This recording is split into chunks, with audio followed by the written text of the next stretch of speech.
आदित्य उस तस्वीर को देखकर कुछ सोचते हुए लैपटॉप ऑन करता है और सारे शहर का सीसीटीवी फुटेज देखने लगता है। उसने रॉकी से कहकर शहर की सारी सीसीटीवी फुटेज को मंगवाया था। फुटेज देखते देखते रात के करीबन 3 बज जाते हैं। आदित्य को एक भी ऐसी फुटेज नहीं मिलती जहां काव्या दिख रही हो। आदित्य की आंखें अब हार मानने के कगार पर पहुंच चुकी। उसकी आंखें बंद होने लगती है। वह लैपटॉप को साइड में रखकर सोफे पर लेट जाता है। सोफे पर लेट कर पर उसकी आंखों से जैसे नींद पूरी गायब सी हो जाती है।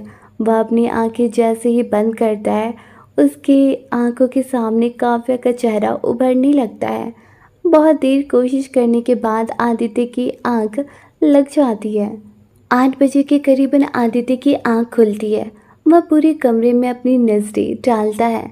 ऐसा लग रहा था जैसे वह किसी को खोजने की कोशिश कर रहा हो, लेकिन जैसे ही उसे याद आता है कि वह जिसको ढूंढने की कोशिश कर रहा है वह अब इस कमरे से दूर चली गई। वह पहले अपने फ़ोन को चेक करता है, फिर वॉशरूम चला जाता है।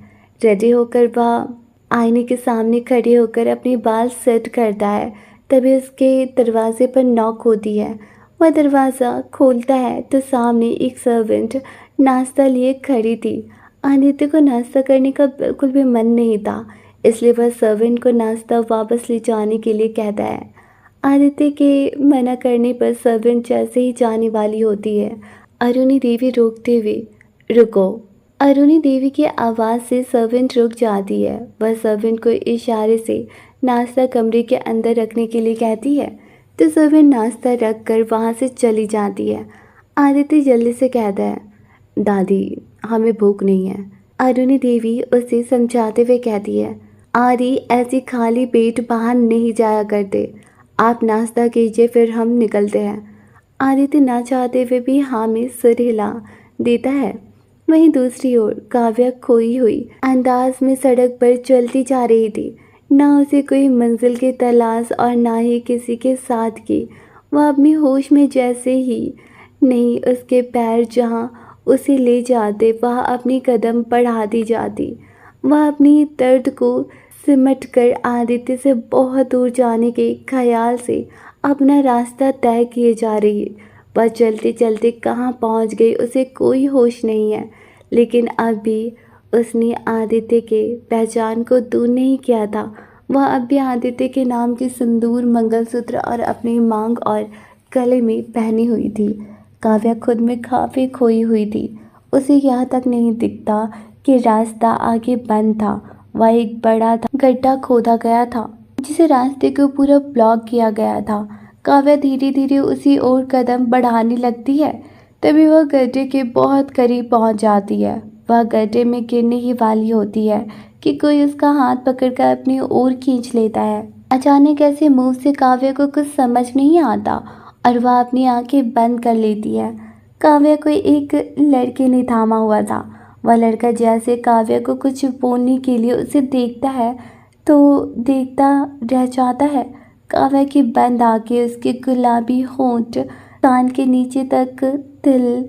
लड़का काव्या की खूबसूरती में पूरी तरह से खो सा जाता है। काव्या को देखकर उसके दिल में अजीब सा एहसास जन्म ले लेता है। लेकिन जैसे ही उसकी नज़र काव्या की मांग पर पड़ती है तो जैसे उसका दिल जुड़ने से पहले ही टूट सा जाता है। फिर उसकी नज़र काव्या के मंगलसूत्र पर जाती है तो उसकी पकड़ ढीली हो जाती है। काव्या अपनी पलकें धीरे धीरे खोलती है तो उसे वह लड़का दिखता है। किसी अनजान लड़के के इतने पास खुद को देखकर काव्या जल्दी से दूर हो जाती है। काव्या से दूर होने से वह लड़का थोड़ा मायूस हो जाता है। फिर भी वह लड़का थोड़ा मुस्कुराते हुए कहता है, अगर आपको अपनी ज़िंदगी पसंद नहीं आ रही है तो आप मुझे दे सकती है। काव्या अजीब नज़रों से देखकर उस लड़के से कहती है, मतलब? वह लड़का गड्ढे की तरफ इशारा करते हुए कहता है, आप अगर उस गड्ढे में गिरती तो सीधे स्वर्ग के दर्शन कर लेती। काव्या छोटी मुस्कान लेकर कहती है, जिंदगी से सब कुछ तो छीन लिया, अब आत्मा भी चली गई तो इस शरीर को मुक्ति मिल जाए। काव्या की ऐसी बातों को सुन लड़का कहता है, लगता है जीने की उम्मीद ख़त्म कर ली आपने। इस बार काव्या बिल्कुल चुप हो जाती है तो लड़का बात को बदलते हुए कहता है, खैर छोड़िए, और अपना हाथ बढ़ाकर कहता है, हाय मैं प्रियांश राठौर। काव्या पहले उसके बड़े हुए हाथों को देखती है, फिर अपने हाथ बढ़ाकर कहती है, काव्या। सिर्फ काव्या सुनकर प्रियांश कहता है, काव्या, और आगे। काव्या अब अपनी जगह से बढ़ते हुए कहती है, उसके आगे जिसने मुझे पहचान दी वो तो मुझे छोड़कर चले गए। अब अपने नाम के सिवाय मेरी कोई पहचान नहीं।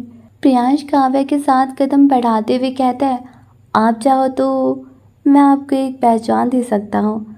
उसकी बातें सुन काव्या के कदम रुक से जाते हैं और वह असमंजस में प्रियांश को देखने लगती है। काव्या की नज़रों को भांपकर प्रियांश जल्दी से कहता है, एक दोस्त होने की पहचान। काव्या फिर से अपने कदम बढ़ाते हुए कहती है, दोस्त बनाकर हमें रिश्ते बढ़ाने का बिल्कुल शौक़ नहीं है, लेकिन आपने हमारी जान बचाई, उसके नाते किस्मत ने अगर हमें दोबारा मिलाया तो हम आपकी इस पहचान को कबूल लेंगे। प्रियांश मुस्कुराते हुए कहता है, हमें उस पल का इंतज़ार रहेगा। काव्या फिर से रुककर एक नज़र प्रियांश को देखती है और अपने कदम बढ़ा देती है। प्रियांश भी काव्या के पीछे आकर कहता है, अगर आप चाहें तो हम आपको आपकी मंजिल तक पहुंचा सकते हैं।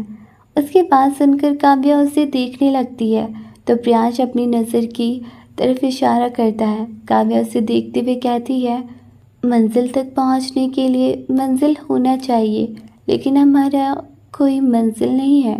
इतना बोलते ही वह वहाँ से चली जाती है और प्रियांश वहीं खड़ा होकर उसे जाते हुए देखने लगता है। काव्या को जाते हुए देख प्रियांश के मुंह से निकलता है, लेकिन हमें तो अपनी मंजिल मिल चुकी है। इतना बोलकर प्रियांश अपने बालों पर हाथ फेरता है। अब तक काव्या उसकी नज़रों से ओझल हो चुकी थी। वह मुड़कर अपनी कार की तरफ जाता है। वह कार के डोर को खोलकर अंदर बैठ जाता है। तभी उसे एक लड़की की आवाज़ आती है, अगर पसंद आ गई है तो उसे उठा ले क्या। प्रियांश चिढ़ते हुए कहता है, क्या दी, सबको आपके जैसा समझ रखा है क्या आपने।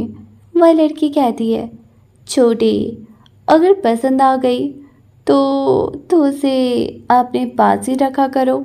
प्रियांश मुंह बनाते हुए कहता है, इसी डर से आपके प्यार ने शादी कर ली। वह लड़की थोड़ा सख्त होकर कहती है, शादी कर ली तो क्या हुआ, मैं उसकी शादी को तोड़कर उसे अपना बनाकर रहूँगी।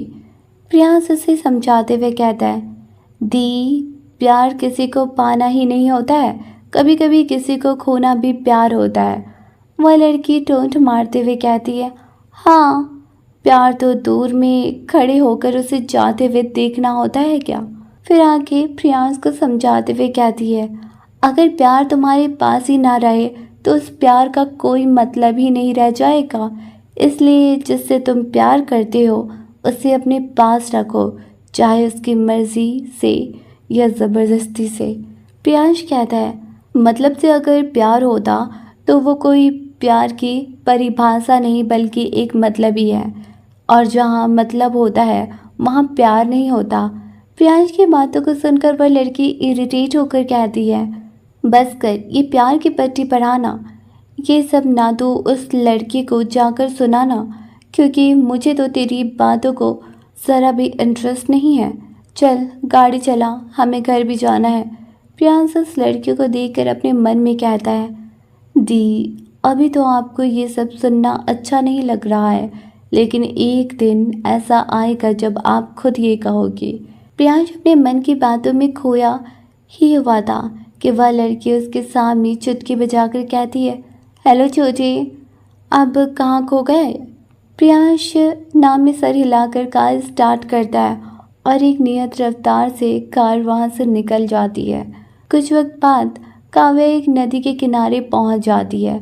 नदी की ऊंचाई पर काव्या बैठ जाती है। नदी इस तरह से था कि ढलान से नीचे उतर कर ही नदी पहुँचता। ढलान के एक साइड नदी तो दूसरी साइड बहुत ही खूबसूरत सा मैदान था। मैदान में हरी घास बिल्कुल चादर की तरह बिछी हुई थी। बिल्कुल साफ सुथरा और अलग अलग तरह के फूल भी थे जो ज़मीन से टकरा कर लगे हुए थे। कुछ फूल भी बिल्कुल इस तरह से लगा हुआ था जैसे किसी ने गुलाब की पंखुड़ियों को खुद सजाया हो, लेकिन यह फूल बिल्कुल नॉर्मल थे। फूलों से काफ़ी अच्छी सुगंध उस मैदान पर बिखर रही थी। अब तक थोड़ी शाम होने वाली थी जिससे सूरज की काफ़ी हल्की किरणें काव्या के चेहरे पर पड़ रही थी।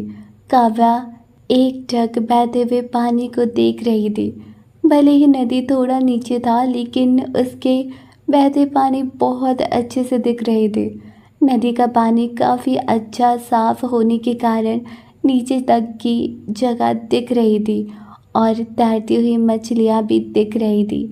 काव्य को सब देखकर बहुत सुकून सा मिल रहा है। वह याद तो सबको किए जा रही थी। भले ही काव्य सिंघानिया विला में ज़्यादा दिन नहीं रही थी, लेकिन फिर भी वह सभी लोगों से बहुत ही अच्छे से जुड़ चुकी थी। काव्य जब घर छोड़ने की सोच रही थी तब उसे छोड़कर तो आने का बिल्कुल मन नहीं कर रहा था, लेकिन अर्जुन की हालत को देखकर वह खुद को रोक नहीं पाई और वहाँ से भागकर आ गई। अभी काव्य के पास कोई पैसा नहीं था जिसके वजह से वह इस शहर से कहीं जा भी नहीं सकती थी, लेकिन उसने काफ़ी ध्यान दिया था कि वह किसी कैमरे में ना आ जाए क्योंकि उसे सिंघानिया परिवार के पावर का अंदाज़ा काफ़ी पहले से हो चुका था। वह लौटकर फिर से उनकी ज़िंदगी को अपने कारण खतरे में बिल्कुल भी डालना नहीं चाहती थी।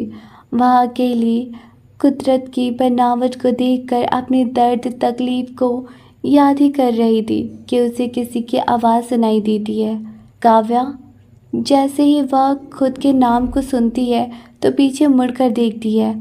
काव्या से 4-5 कदम की दूरी पर अरुणी देवी के साथ आदित्य और कुछ बॉडीगार्ड्स खड़े होते हैं। जैसे ही काव्या उनको देखती है अपनी जगह से खड़ी हो जाती है। अरुणी देवी काफ़ी प्यार से बुलाती है, काव्या इधर आइए। अरुणी देवी के बुलाने पर काव्या उल्टे कदम पीछे की तरफ बढ़ते हुए कहती है, मैं आपके साथ वापस नहीं जाऊंगी, नहीं जाऊंगी मैं आपके साथ। इतना बोलते ही काव्या पीछे मुड़कर भाग जाती है। उसे भागता देखकर सारे बॉडीगार्ड्स जाने वाले होते हैं कि उन्हें अरुणी देवी की सख्त आवाज़ उनके कानों में पड़ती है, रुक जाओ सब। अरुणी देवी की सख्त आवाज़ सुनकर सभी बॉडीगार्ड के कदम अपनी जगह पर ही ठहर जाती है। अरुणी देवी ने ऐसे रोकने पर आदित्य को भी कुछ समझ नहीं आता तो वह काफ़ी असमंजस में अपनी दादी को देखने लगता है। अरुणी देवी थोड़ा ऊंची आवाज़ में कहती है, आर्य आप काव्या को लेकर आइए, हम घर पर आप दोनों के आने का इंतज़ार करेंगे। इतना बोलकर सारे बॉडीगार्ड को अपने साथ जाने का इशारा करती है और खुद गाड़ी में बैठकर निकल जाती है। इस वक्त वहाँ पर रॉकी के सिवाय कोई नहीं था।